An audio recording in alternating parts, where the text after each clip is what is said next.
There are crimes that haunt communities, some that devastate families, and then there are those that linger in the public psyche forever, because they were filmed. Not just security footage or accidental recordings. We're talking about deliberate, chilling videos, captured by the perpetrator themselves. Videos meant not for evidence or confession, but for gratification. Today, on True Crime Hub, we bring you the horrifying case of a man whose camera became a weapon, a silent witness to his sadism. His name was Mark Kellerman. To his co-workers, he was quiet, polite, and introverted. A bit of a loner, perhaps, but unremarkable. But online, under anonymous handles and encrypted servers, he was someone else entirely. He was a predator. And worse, he was documenting every step of his descent into darkness. This is the story of the man who filmed his victims, and the digital trail that ultimately exposed his terrifying crimes. It's a story of technology turned sinister, of unthinkable acts made even more disturbing because they were carefully framed, recorded, and archived by the very man who committed them. And it's a reminder that evil doesn't always look like a monster. Sometimes, it wears a hoodie and smiles politely in the elevator. Mark Kellerman lived a double life. A 37-year-old IT consultant based in Indianapolis, he was known for being efficient at work, though somewhat socially withdrawn. He had no criminal record, no prior incidents, and seemed like a textbook introvert. His coworkers called him Techie Mark, the kind of guy who fixed printers, made awkward small talk about Marvel movies, and never joined the company happy hour. But in the privacy of his apartment, he was building something sinister. Mark's small studio apartment on the edge of the city gave little away from the outside. It was neat, unassuming. A few plants by the window, a black mailbox with his name in faded letters. But behind the apartment's second door, what was originally meant to be a den, Mark had created a soundproofed, light-controlled film room. Neighbors reported a strange blue glow coming from his windows at all hours. One even recalled seeing tripods, lights, and what appeared to be sound equipment being delivered regularly. They assumed he was a hobbyist or vlogger, maybe a YouTuber. Nobody thought much of it. Mark wasn't filming tutorials. He wasn't a content creator. He was constructing a private studio for torture. He bought equipment online using prepaid debit cards, disguised his shipping name, scouted locations using public transit cameras. He rehearsed abductions by watching footage of past kidnappings online. He wasn't just planning. He was studying. The first sign that something was off came when a missing persons case connected to a young woman named Jennifer Lawn led investigators to unusual metadata on her last known photo. It contained GPS coordinates embedded in the EXIF data, coordinates that pointed to a park less than 2 blocks from Mark's home. At the time, no one suspected him. But that was about to change. Jennifer Lawn, 24, was last seen leaving her college campus late one night. Surveillance footage captured her walking toward the parking lot. Her car was later found abandoned, keys still in the ignition. Her phone, missing. Her wallet, untouched. Jennifer's disappearance sparked a citywide search. Flyers went up. Her parents begged the public for help during televised news briefings. Students organized candlelight vigils. Weeks passed with no leads, until a chilling discovery shook cybercrime analysts to their core. An anonymous file was uploaded to a hidden forum on the dark web. It was titled firstact_001.move. Authorities didn't discover the video until a cybercrime watchdog flagged it as part of a potential serial pattern. What they saw was horrifying. The footage showed a terrified Jennifer bound to a chair in a dimly lit room, pleading for her life. Her face was bruised, her voice shaking. The camera never panned to reveal the attacker, but a cold, steady voice could be heard behind the lens, giving her instructions, taunting her, documenting everything. The camera didn't shake. It didn't zoom wildly. It was composed, controlled. The lighting was professional. Every sound was crisp. It was more than a video. It was production. The video ended abruptly with Jennifer screaming. Behind that camera was Mark.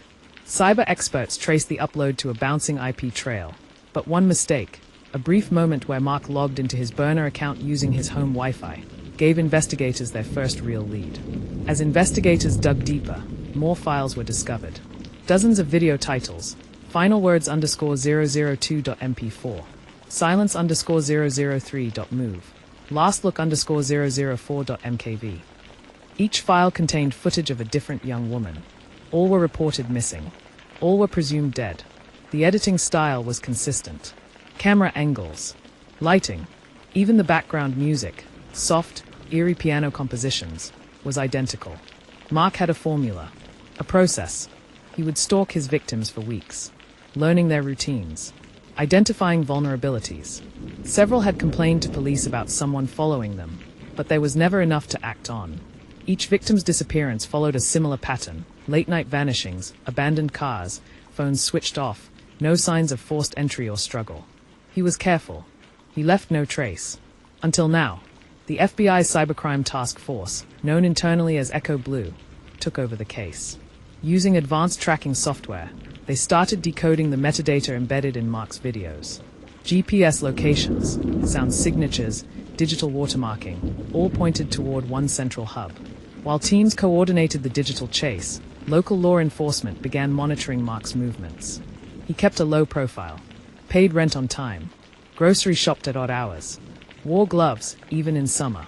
One day, Mark visited a warehouse on the outskirts of the city. Surveillance drones followed him. What they found was shocking: a second studio, larger, colder, more advanced. Inside were padded walls, a rack of costumes, and a digital switchboard controlling dozens of mounted cameras. On October 7th, authorities executed a multi-agency raid on both locations. Mark didn't resist. He simply asked, "Did you bring a camera?" The apartment was a museum of horror. One wall displayed photographs of his victims in life, extracted from social media. Another contained a pinboard mapping his next targets. Inside the closet, dozens of labeled external hard drives, each with a name, date, and number, each containing hours of footage documenting torture, fear, and death. A separate encrypted server held chat logs with other users who shared and traded similar videos. Mark had not only filmed, he had distributed. He had a following. Criminal psychologists were stunned. Mark had documented everything, not just the acts, but the prep, rehearsals, mood boards, audio logs where he rated each victim's performance. He called them auditions. He wasn't just a killer. He was a director. One psychologist, Dr. Irene Halverson, described Mark's condition as an extreme case of psychopathic narcissism, where control and legacy mattered more than consequences. He didn't kill to silence. He killed to be seen. Mark once wrote, "Pain is real only when witnessed. Otherwise, it's just a theory." Mark was charged with 17 counts of first-degree murder, 9 of kidnapping, 42 federal violations related to media production and distribution, and 1 count of obstruction. His trial lasted 11 weeks. The courtroom wept as clips were played. The prosecution showed only brief segments, long enough to establish evidence, short enough to avoid re-traumatizing the jury. Still, people fainted. Reporters vomited. One juror had to be replaced. Mark's defense was insanity. But his journals, recordings, and planning told another story. He was fully aware, and proud, of what he did. He was found guilty on all counts. After Mark's conviction, a wider net was cast. Dozens of similar channels and forums were shut down. Legislation passed to expedite prosecution of digital crimes. But the real impact was emotional.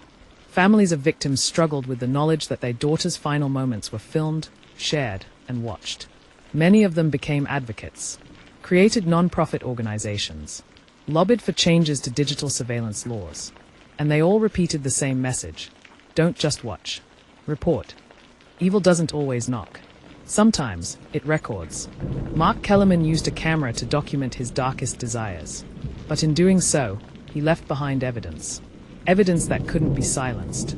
We tell these stories not to glorify monsters, but to honor victims. To warn. To educate. If you found this case disturbing and important, please like this video, subscribe to True Crime Hub, and share it with someone who needs to understand the dangers lurking in the darkest corners of the internet. Stay safe. Stay aware. Stay human. True Crime Hub.